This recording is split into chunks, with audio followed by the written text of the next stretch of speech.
No niin, aloitetaan muutaman minuutin päästä valtuuston kokous. Vi börjar fullmäktige sammanträde i några minuter. Ja nyt pyydän teidän huomiotanne.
No niin, ja nyt on 51 läsnäolijaa, eli vielä puuttuu varsin moni.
No niin, ja nyt tehdään niin, että ne, ketkä ei ole päässyt kirjautumaan vielä järjestelmään, niin sitten huudetaan nimi täältä.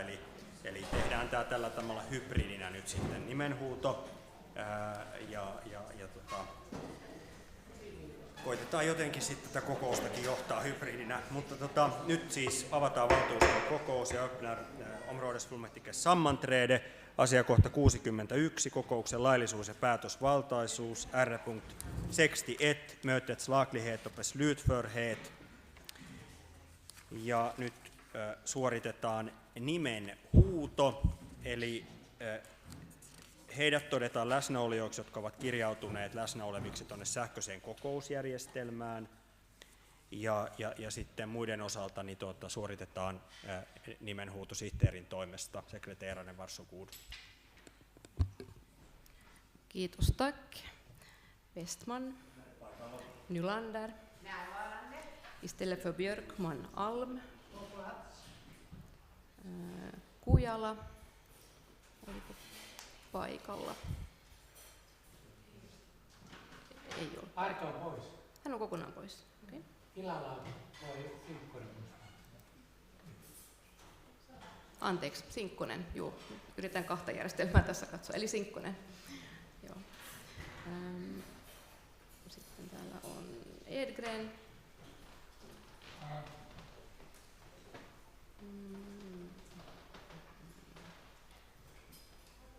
Hassinen.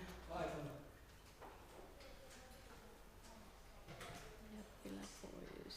Ja Blomqvist. Uski. Uski on paikalla. Andersson Otto.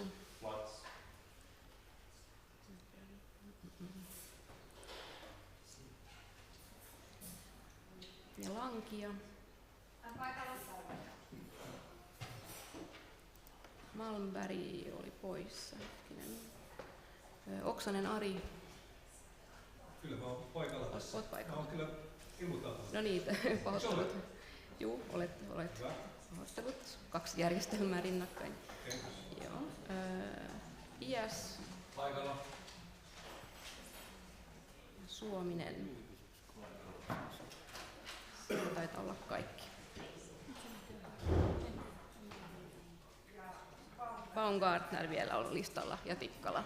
Joo. Hyvä. Sitten meillä oli kaikki. 59 valtuutettua läsnä, puheenjohtaja 59 ledamöter på plats.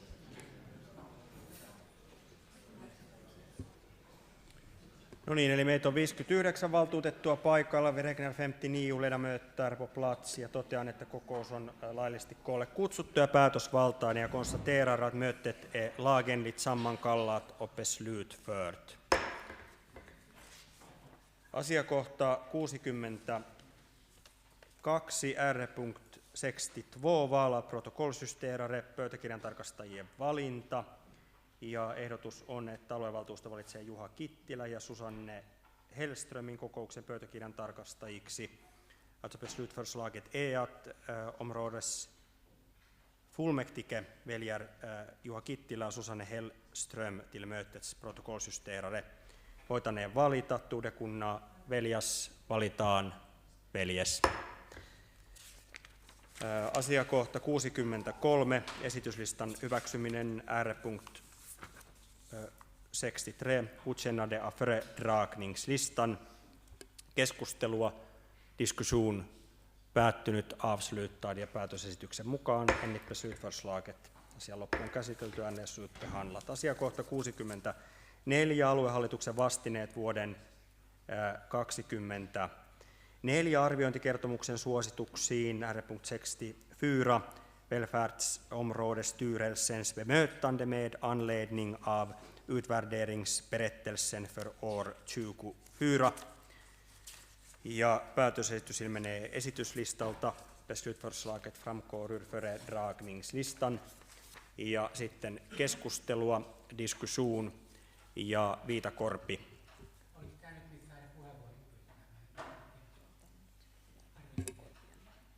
Joo, noterasin siis puheenvuoropyyntösi, niin ole hyvä.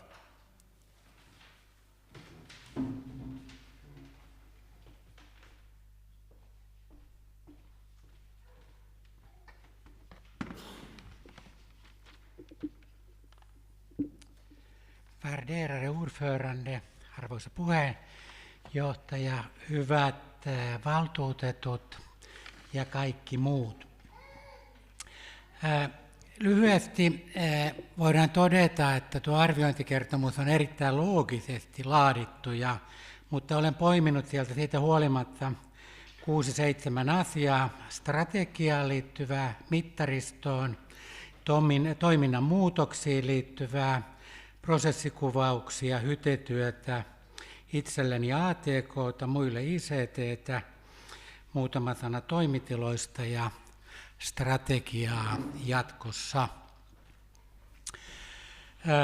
Arviointikertomuksessa ja siinä todetaan, että HVA:n strategioiden tulisi olla toiminnan ohjausvälineitä. Nyt HVA:n strategiassa todetaan palvelustrategiassa ja henkilöstöstrategiassa on selkeitä painotuseroja, todetaan arviointikertomuksessa. Sen jälkeen hallitus on laatinut pitkän selityksen sitä, tätä ja tuota, mutta kyllähän se valitettava fakta on, että nämä eivät ole olleet meidän toiminnan perustana. Ja me on nähty tämä erittäin hyvin edellisellä valtuustokaudella. Toisaalta voidaan myös todeta, kun ollaan ihan rehellisiä, että tämä arviointikertomus tällä hetkellä kuvaa aikaa vuodesta 2024 ja erittäin paljon muutoksia on tehty 2024 vuoden jälkipuoliskolla ja myös 2025. Ja se ehkä kuvaa hyvin tilannetta, johon ryhmämme mielestä me ollaan tultu. Me on käynnistetty merkittävä määrä asioita. Vi har börjat nya aktiviteter, men för sakta. Aivan liian hitaasti. Ja se näkyy arviointikertomuksessa ja se näkyy myös käytännön toiminnassa. Toinen tekijä, mihin arviointikertomuksessa puututaan selkeästi, on mittaristo. Mittarit, joita pitäisi seurata, ja mikäli tavoitteisiin ei mittarien mukaan päästä, on todettu, että näin on ollut. Mutta mitkä ovat olleet ne korjaavat toimenpiteet? Korjaavat toimenpiteet, joihin olisi ryhdytty välittömästi, niitä on lähdetty tekemään, mutta edelleen vaihde on ollut liian hidas.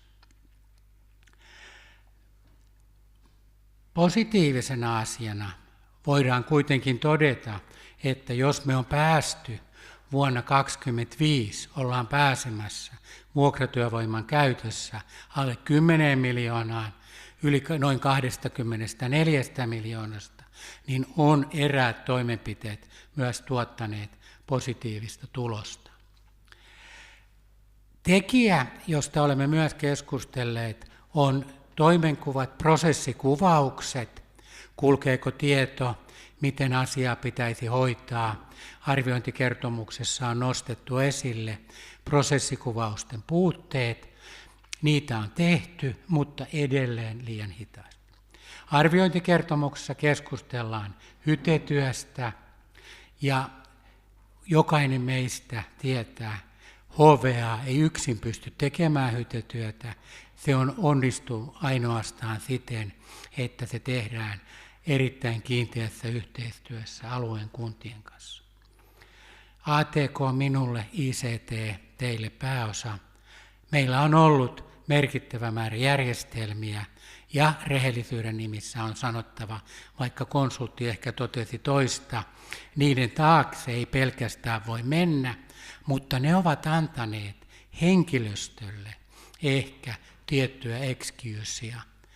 Nyt meillä on uusi järjestelmä tulossa ja uskomme vilpittömästi, että sen myötä on mahdollisuus saada merkittäviä positiivisia tilanteita. Ehkä vielä voit nostaa siitä tämä vuokratilat, toimitilat, joissa todetaan, meillä on niitä liikaa. Tässä salissa ja aikaisemmin on todettu useaan kertaan, hyvinvointialue vuoden 2026 alusta ottaa käyttöönsä tai käyttää ainoastaan ne tilat, jotka tarvitaan toimintaan. Meillä tulee olemaan enemmän tiloja ja kyllä tästä asiasta ei voi olla tyytyväinen. Mistä se johtuu, vaikka kuinka olemme todenneet? Tähän myös arviointikertomuksessa puututaan ihan oikeaan asiaan. Ja kun puhutaan tästä hallituksen vastauksesta, kun arvioidaan strategian toimivuutta ja budjetointia, niin täällä todetaan, strategian päivityksen ja talousarvion samanaikainen valmistelu ja päätöksenteko on sekä mahdollisuus että haaste. Samanaikainen valmistelu mahdollistaa sen, että sitovat tavoitteet ja mittarit ovat linjassa ja yhdenmukaisia strategian tavoitteiden ja mittarien kanssa. Tähän on valmistelussa pyritty kiinnittämään erityistä huomiota. Mittareita on tarkistettu kaikkien toimialojen johtoryhmissä. Strategian tavoitteet ovat pidemmän aikavälin tavoitteita, sitoivat tavoitteet vuosikausia, strategiaa toimeenpanevia toimenpiteitä, tavoitteita, mittareita ja niin edelleen ja niin edelleen. Ryhmämme mielestä nämä on todella hienoja asioita paperilla ja kuulostavat hyvältä, mutta realiteetti on kuitenkin tällä hetkellä. Ykkösprioriteetti ja strategia on talouden kuntoonlaitto, tehdä tarvittavat päätökset nyt, kuten myös tänään olemme kuulleet FCG:n konsultilta. Vasta tämän jälkeen on perusteita lähteä työstämään tulevaa strategiaa ja sen myötä koemme toimimalla näin, meillä on mahdollisuus, että tulevaisuudessakin meillä on Itä-Uudenmaan hyvinvointialueen strategia, mutta se edellyttää, että ensin laitamme talouden kuntoon ja sitten siirrymme vasta seuraavaan vaiheeseen. Kiitoksia. Tero Korpi, ole hyvä.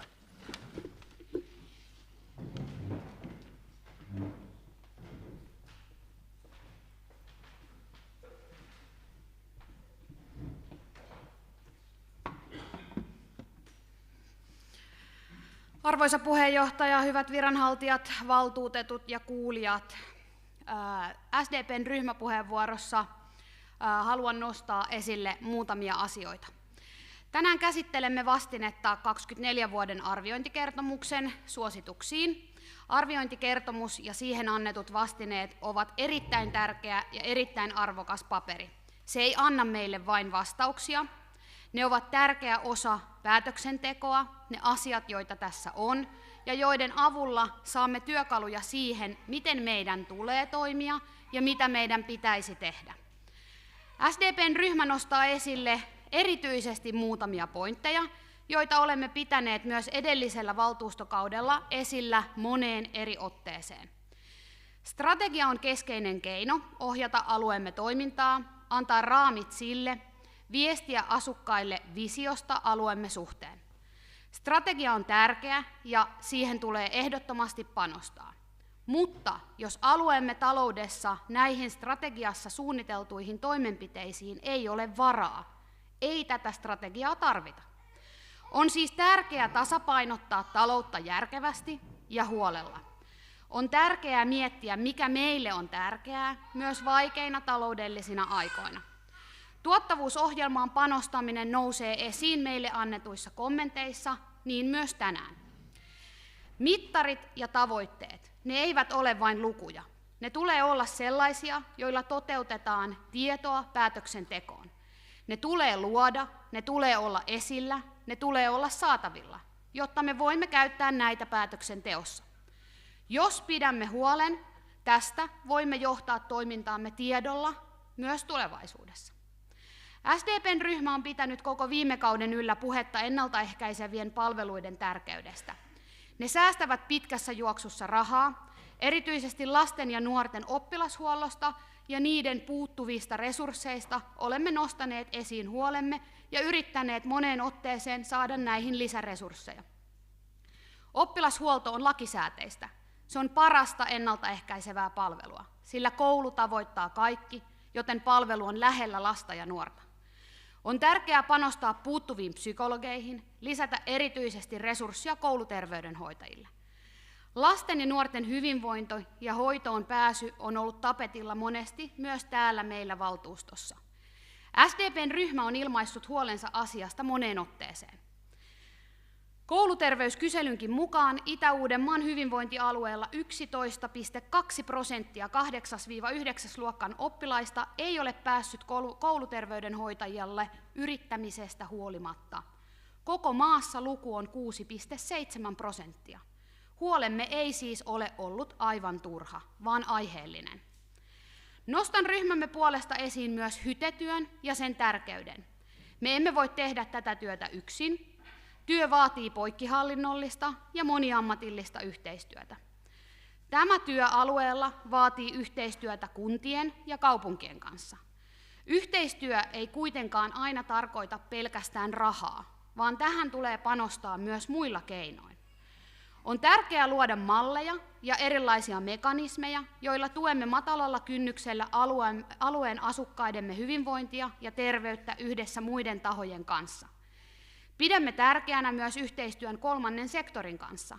Esimerkiksi järjestöjen kanssa tehtävä yhteistyö on tärkeää ja välttämätöntä nyt ja tulevaisuudessa. Hyvällä yhteistyöllä saamme tuloksia aikaan, yleensä hyvin kustannustehokkaasti.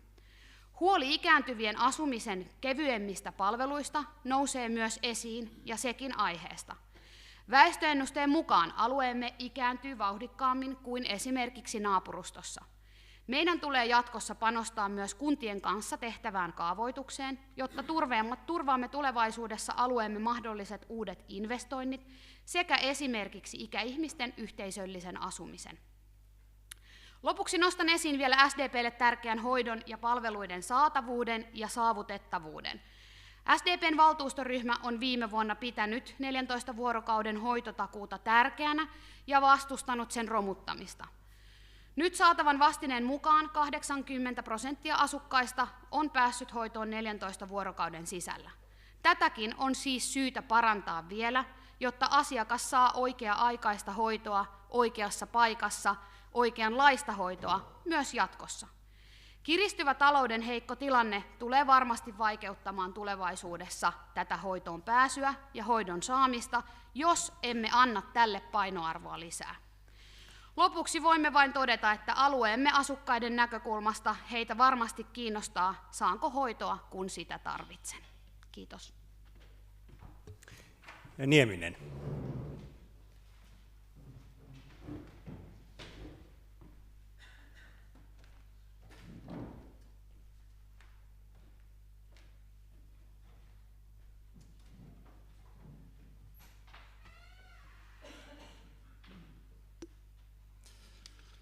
Arvoisa puheenjohtaja, ärade ordförande, hyvät valtuutetut, ahkerasti työskennelleet viranhaltijat sekä kaikki, jotka tätä kokousta seuraavat. Vasemmistoliiton valtuustoryhmä kiittää mahdollisuudesta voida kommentoida käsiteltävää asiaa. Tarkastuslautakunnan arviointikertomus on kattavasti laadittu, niin on aluehallituksen vastinekin. Tahdomme nostaa niiden kokonaisuudesta esiin muutaman näkökulman. Erityisesti korostamme nuorten mielenterveyttä sekä tämän lisäksi asumispalveluita. Lasten ja nuorten hyvinvointi on alueellamme monin mittarein valtakunnallista tasoa ja muutta Uutamaata heikompi. Tarkastuslautakunta on kertomuksessaan nostanut esiin huolen lasten ja nuorten hyvinvointia uhkaavista tekijöistä. Aluehallituksen vastineessa todetaan, että korjaavien palveluiden kysyntä ei kuitenkaan ole kasvanut ja että lapsiperheet saavat paljon varhaista tukea ja alueella toimii aktiivisia lasten, nuorten ja perheiden hyvinvointia edistäviä järjestöjä. Olemme kuitenkin huolissamme, miten kauan tilanne voi säilyä hyvänä. Emme voi vain tyytyä toteamaan, että järjestöt hoitavat. Maamme hallitus on jo leikannut sote-alan järjestöjen rahoitusta ja suunnittelee massiivisia lisäleikkauksia. Jos leikkaukset toteutuvat, joutuvat järjestöt supistamaan tai jopa lakkauttamaan avustustoimintaansa. Jos tämä tapahtuu, kohdistuu palvelun tarve väistämättä jollain aikajänteellä julkisiin sote-palveluihin. Pystymmekö vastaamaan tarpeeseen? Millaista työtä järjestöt tekevät? Yksi esimerkki pitkäaikaisesta hyvästä käytännöstä, jonka merkitys nuorison ja laajemminkin mielenterveystyössä on mittaamattoman arvokas. Itä-Uudenmaan sosiaalipsykiatrinen yhdistys on vuodesta 2002, eli neljännesvuosisadan, ylläpitänyt Porvoon klubitaloa ja vuodesta 2017 Loviisan klubitaloa. Ne ovat vapaaehtoisten jäseniensä ja pienen palkatun henkilökunnan tasavertaisia yhteisöjä. Jäsenet ovat usein mielenterveyskuntoutujia tai muutoin haasteellisessa elämäntilanteessa. Klubitalojen toimintamalli on työpainotteinen. Keittiötyössä, toimistotyössä ynnä muussa opitaan samalla ottamaan haltuun arjen rutiineja ja vahvistetaan myös omaa itseluottamusta sekä sosiaalisia taitoja. Toiminta perustuu kansainvälisiin laatusuosituksiin. Klubitalot toimivat tiiviissä yhteistyössä hyvinvointialueen sote-palveluiden kanssa, samoin erikoissairaanhoidon kanssa, työ- ja elinkeinopalveluiden, nuorisotyön ja rikosseuraamuslaitoksen ja alueemme muiden arvokasta työtä tekevien järjestöjen kanssa, ennaltaehkäisevästi ja perustasolla.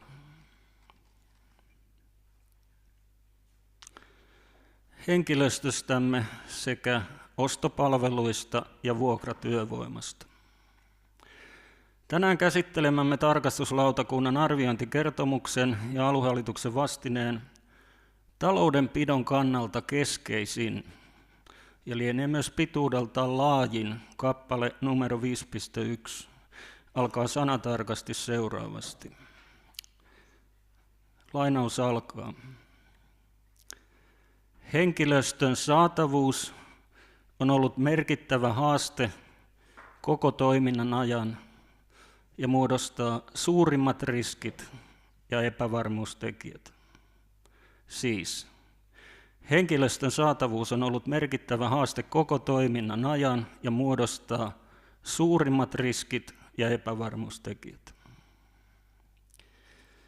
Aluehallitus painottaa vastineessaan toimintakulujen kasvun pysähtyneen. Viime vuonna 2024 toimintakulut kasvoivat vuoteen 2023 verrattuna lähes 7%. Tänä vuonna 2025 kulukasvun ennustetaan olevan vuoteen 2024 verrattuna ainoastaan 0,2%. Aluevaltuuston tuottavuusohjelma hyväksyttiin toissa vuonna. Helposti muistettava päivämäärä 12.12. Aluehallituksen vastine tiivistää tuottavuusohjelman merkityksen seuraavasti. Lainaus alkaa. Vaikka hyvinvointialueen tuottavuusohjelman toimenpiteet ovat olleet oikean suuntaisia ja tarkoituksenmukaisia, säästövaikutukset näkyvät viiveellä ja osittain vasta tulevina vuosina. Tuottavuusohjelman toimenpiteiden seuranta ja toteutuminen alkuperäisen suunnitelman mukaan on toteutunut yksittäisien toimenpiteiden tasolla hyvin. Kuitenkin mittavat ylitykset vuoden 2024 talousarvioon nähden erikoissairaanhoidossa 12,3 miljoonaa, työvoiman vuokrauksessa 16,4 miljoonaa ja muissa ostopalveluissa 20,4 miljoonaa jättivät varjonsa toimenpiteet, joissa onnistuttiin. Näistä kolmesta syystä, siis erikoissairaanhoitoon, vuokratyövoimaan ja ostopalveluihin liittyen, alueemme on kuluneesta syyskuusta alkaen arviointimenettelyssä. Otetaan se ennen kaikkea mahdollisuutena, ei uhkana. Arviointimenettelyn arviointiryhmät päättävät työnsä tulevana kesänä. Mahdollinen aluejakoselvitys olisi arviointimenettelystä erillinen prosessi, eikä sitä ole käynnistetty. Henkilöstön saatavuus on ollut merkittävä haaste koko toiminnan ajan ja muodostaa suurimmat riskit ja epävarmuustekijät. Sanon sen nyt 3. kerran. Meidän tulee järjestää asukkaidemme tarvitsemat sosiaali-, terveys- ja pelastuspalvelut. Mitä tehdä? Kaiken edellä lausutun valossa meidän on uskallettava ja voitava panostaa entistä vahvemmin ennaltaehkäisyyn ja perustason palveluihin. Se on tutkitusti edullisin keino vahvistaa ihmisten sosiaalista, fyysistä ja psyykkistä hyvinvointia. Kun pidetään huolta, että perustason sosiaali- ja terveyspalvelut ovat hyvin resurssoituja, laadukkaita ja vastaavat oikea-aikaisesti asukkaiden tarpeisiin, saamme myös hillittyä kustannusten kasvua erikoissairaanhoidossa ja korjaavissa sosiaalipalveluissa, kuten huostaanotossa. Tosielämästä löytyy tästä esimerkkejä, joista kannattaisi ottaa mallia. Imatralla panostettiin 15 vuotta sitten perhetyöhön ja matalan kynnyksen palveluihin. Siellä oltiin huolissaan huostaanottojen lisääntymisestä ja etenkin niihin uppoavien menojen kasvusta. Niinpä Imatralla, tuolla Etelä-Karjalassa, tehtiin reilun 0,2 miljoonan lisäpanokset perhetyöhön ja tuloksena huostaanottojen määrä ja niihin uponnut summa laskivat nopeammin ja rajummin kuin osattiin odottaa. Perheet saivat apua varhaisessa vaiheessa ja kaupungin menot vähenivät miljoonilla aikaisempaan verrattuna. Malli on sittemmin monistettu koko Etelä-Karjalan hyvinvointialueelle, jonka lastensuojelun sosiaalityöhön käyttämä rahasumma ja huostaanottomäärät ovat tänäkin päivänä valtakuntamme matalimmat. Myös Itä-Uudenmaan tilanne huostaanottojen määrässä on verrattain hyvä. Olisiko ollut viimeisimmissä tilastoissa toiseksi matalin. Etelä-Karjalan jälkeen. Kannustan silti viranhaltijoita selvittämään, voimmeko tehdä jotain vielä paremmin, jotta tilanne säilyy yhtä hyvänä myös jatkossa, etenkin kun lasten ja nuorten koettu hyvinvointi on meillä verraten huono. Ostopalveluiden tarpeen vähentäminen tällä tavoin toimien on meidänkin hyvinvointialueellamme aivan keskeinen taloudellinen haaste ja säästömahdollisuus. Valtuustoryhmämme tahtoo kiinnittää huomiota myös asumisen palveluihin. Kun asiakas ei pärjää kotonaan, tulee hänelle järjestää hänen avun tarvettaan vastaava asumispalvelu. Ikääntyneillä, joilla toimintakyky iän myötä heikkenee, suuntaus on usein yhdensuuntainen kevyemmistä palveluista kohti raskaampia palveluita. Sen sijaan mielenterveys- ja päihdekuntoutujien asumispalveluissa asiakkaat ovat kaikenikäisiä ja siirtymät molempiin suuntiin ovat mahdollisia. Kuntoutumisen edistyessä asiakas voi siirtyä kevyempiin asumisratkaisuihin tai itsenäiseen asumiseen ja syntyy säästöjä. Siksi asumista tulee seurata tiiviisti ja reagoida muutoksiin, kuten aluehallituksen vastineessa kerrotaankin jo aloitetun tehdyn. Huolemme kohdistuu siihen, että säästötoimena esitetään ikääntyneiden ympärivuorokautisen palveluasumisen korvaamista yhteisöllisellä asumisella ja muilla kevyemmillä ratkaisuilla. Yhteisöllinen asuminen ei ole halvempi tapa järjestää ympärivuorokautinen palveluasuminen, vaan erillinen palvelumuoto heille, joille yhteisöllisen asumisen palvelun taso olisi riittävä, mihin muistan valtuutettu Jäppilän viitanneen äskeisessä iltakoulussa. Kiitos siitä.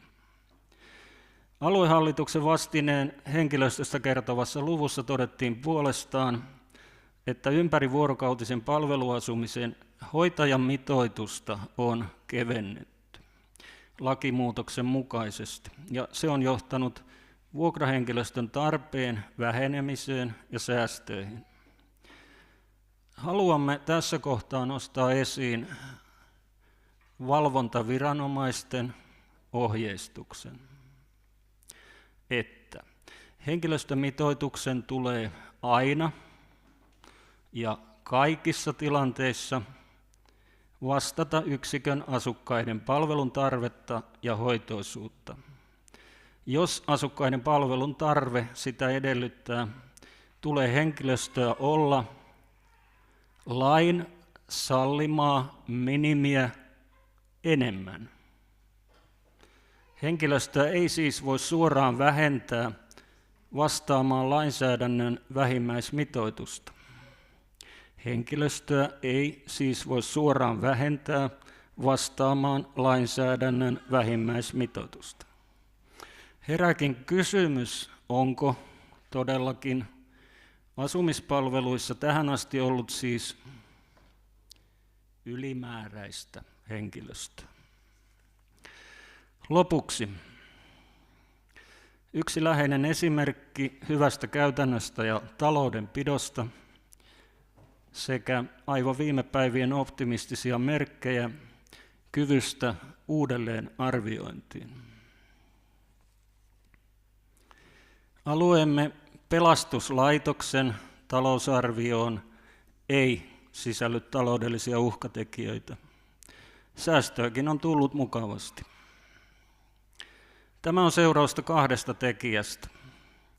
Sosiaali- ja terveyspalveluiden vuoden 2023 kokonaisuudistusta vastaava alueellinen muutos pelastuslaitoksessa toteutui jo 20 vuotta sitten, ja perustason toimintaa on kyetty pitkäjänteisesti rauhassa kehittämään. Lisäksi pelastuslaitosta ohjaava laki, ministeriötason ohjeistus ja aluehallintaviraston valvonta. Otetaan tämä virke uusiksi, kun meni paperit sekaisin. Ovat pitkäjänteisesti taanneet pelastuslaitoksen riittävän rahoituksen, ja näin pitää toimia. Edellä olevan esimerkin ja hyvän taloudenpidon valossa onkin ollut ilo aivan viime päivinä kuulla ja lukea också på svenska, kuinka kahden vastuullisen maamme hallituspuolueen, Svenska Folkpartietin sekä kristillisdemokraattien sekä puolueiden puheenjohtajat että eduskuntaryhmien puheenjohtajat ovat julkisesti lausuneet sote-uudistuksen rahoituslain tarvitsevan uudelleen arviointia. Muutostarvetta on heidän mukaansa erityisesti alijäämämenettelyn liian kireässä aikataulussa. Tehdään kaikki yhdessä hyviä ja kauaskantoisia päätöksiä. Kiitos, tack.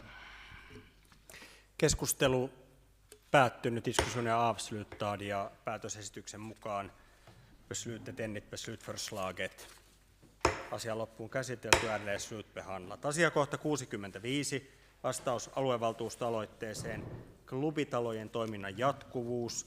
Ärendepunkt 65, svar på fullmäktigemotion om kontinuiteten i klubbhusens verksamhet.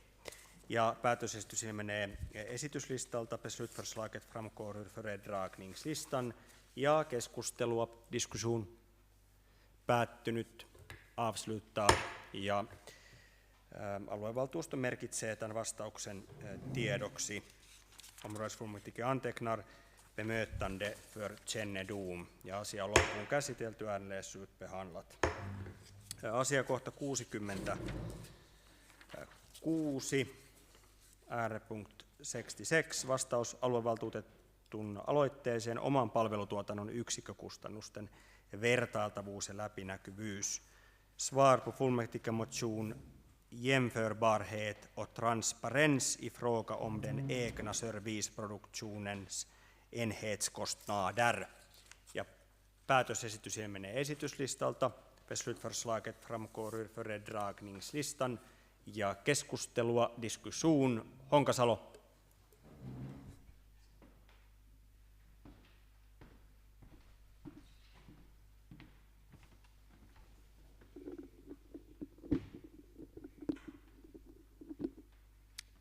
Joo, kiitos puheenjohtajalle.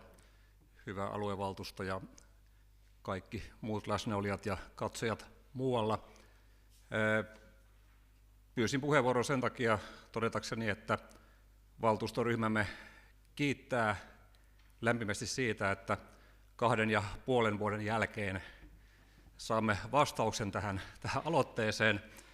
Ja pakko todeta, että ihan näin niin kuin demokratiankin nimissä niin olisi toivottavaa, että tämän tyyppisiä näin pitkiä käsittelyprosesseja ei jatkossa nähtäisi.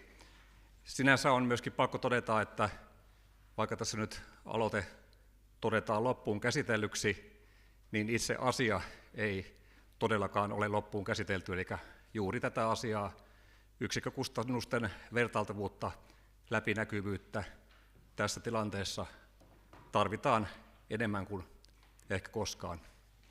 Kiitoksia. Ja keskustelu on päättynyt, diskussionen är avslutad. Ja aluevaltuusto merkitsee vastauksen tiedoksi ja todetaan, että asia on loppuun käsitelty. Områdesfullmäktige antecknar bemötande för kännedom. Och ärenden är därmed slutbehandlat.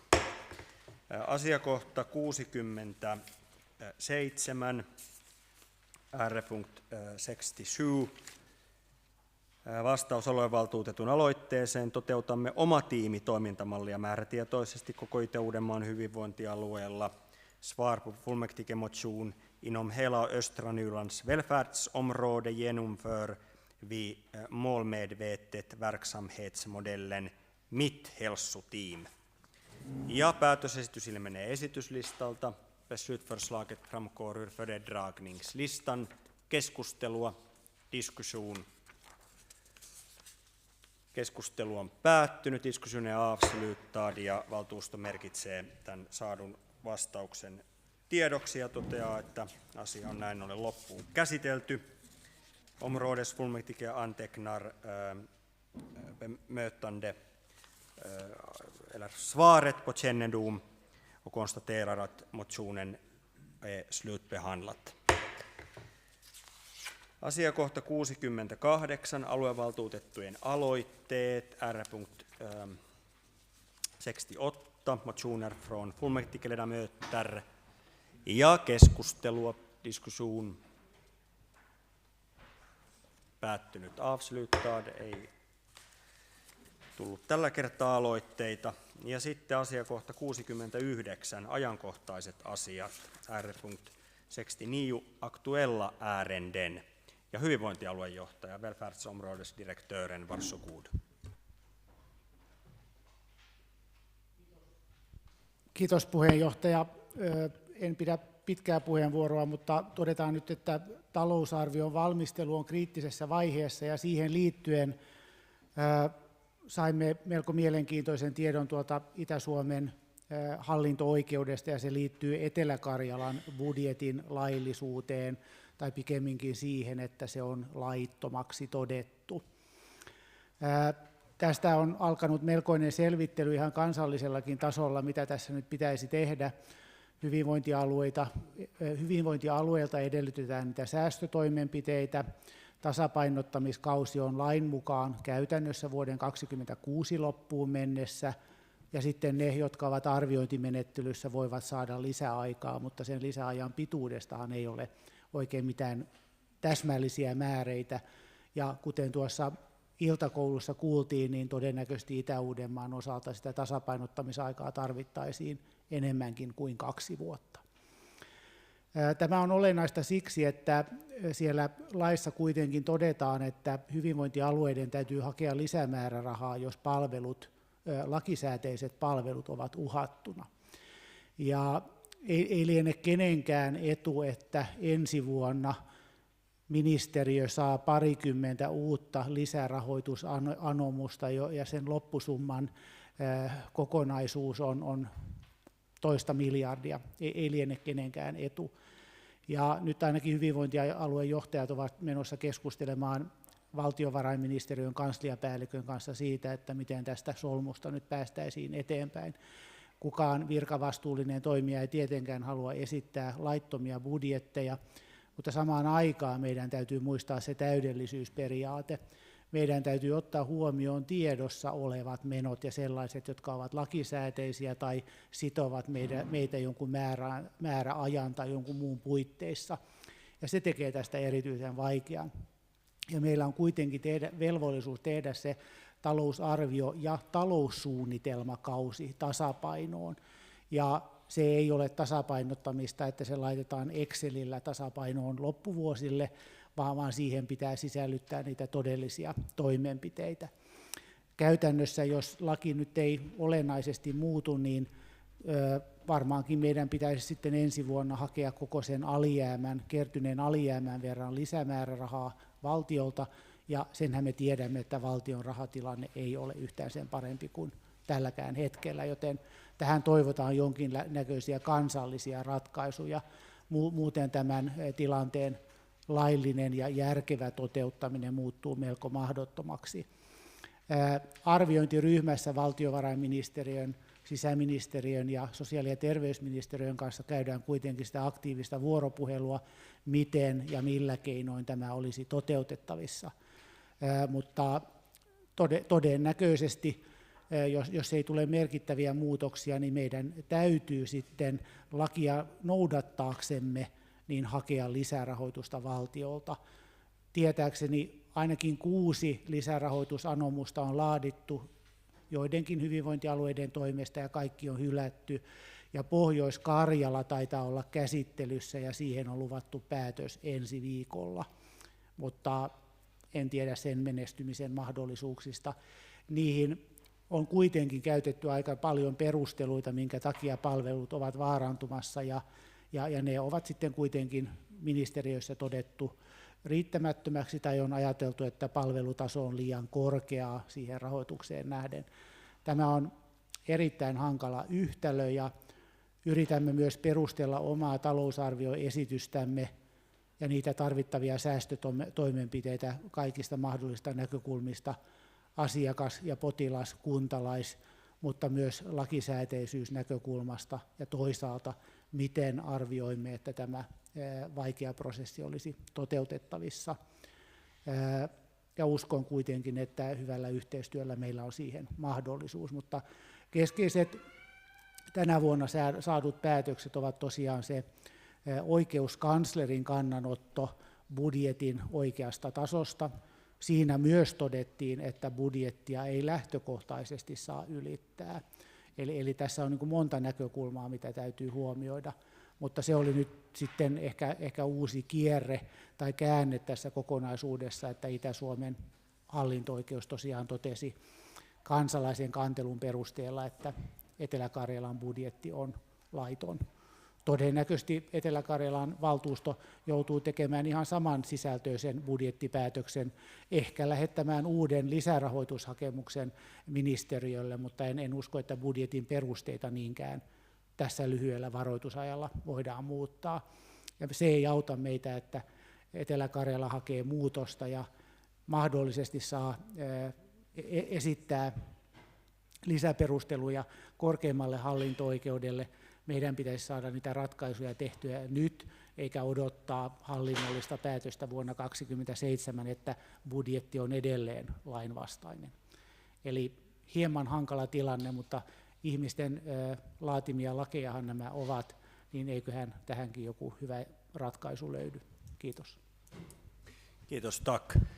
Minulla on itse asiassa tähän liittyen kysymys hyvinvointialuejohtajalle, eli miten olet arvioinut tai olette arvioineet muiden hyvinvointialuejohtajien kanssa siis tämän hallinto-oikeuden päätöksen merkitystä tilanteessa, jossa se ei siis tulisi lainvoimaiseksi? Eli nythän Etelä-Karjala julkisuuden tietojen valossa niin kertonut valittavansa tästä päätöksestä, niin mikä merkitys sillä päätöksellä olisi siinä tilanteessa? Ja sitten toinen kysymys, että ovatko laillisuusvalvojat antaneet siis tästä kysymyksestä, eli hyvinvointialueen päättämän talousarvion lainmukaisuudesta ratkaisuja? Onko tämmöisiä tiedossa? Ja miten asiaa, jos niitä on annettu, niin miten asiaa on niissä arvioitu? Puheenjohtaja, mielestäni niiden laillisuutta ei ole arvioitu. Tämä oli niin kuin ensimmäinen ja sinänsä ihan hyvä, että tätä asiaa käsitellään. Tietysti voidaan miettiä, että voiko tämä päätös sitten aiheuttaa mahdollisesti muita oikaisuvaatimuksia, jos budjetti on ollut laiton. En tiedä. Sitä ei ole arvioitu vielä hyvinvointialuejohtajien kesken, että se on niin kuin pohdinnassa, mutta voi olla, että tämä on isompikin vyyhti kuin pelkästään se niin kuin talousarvion puitteet. Eli on mahdollista, että joku muukin päätös, esimerkiksi palveluiden evääminen tai joku muu, on ollut samaan aikaan pätemätön tai mahdollisesti kumoutuu, jos koko talousarvio on ollut laiton. Tämä on niin kuin hallinnollisesti hyvinkin hankala juttu, joten en ehkä tämän enempää uskalla vielä tässä arvioida, että tätä täytyy pohtia huolella. Yksinkertaisia ratkaisuja ei ole. Kiitos, Tak. Muilta osin keskustelua. Diskussion. Keskustelu on päättynyt, diskussionen avslutad, ja näin ollen totean, että aluevaltuuston kokous on päättynyt. Områdesfullmäktiges sammanträde är avslutad. Hyvää illanjatkoa. God fortsättning på kvällen.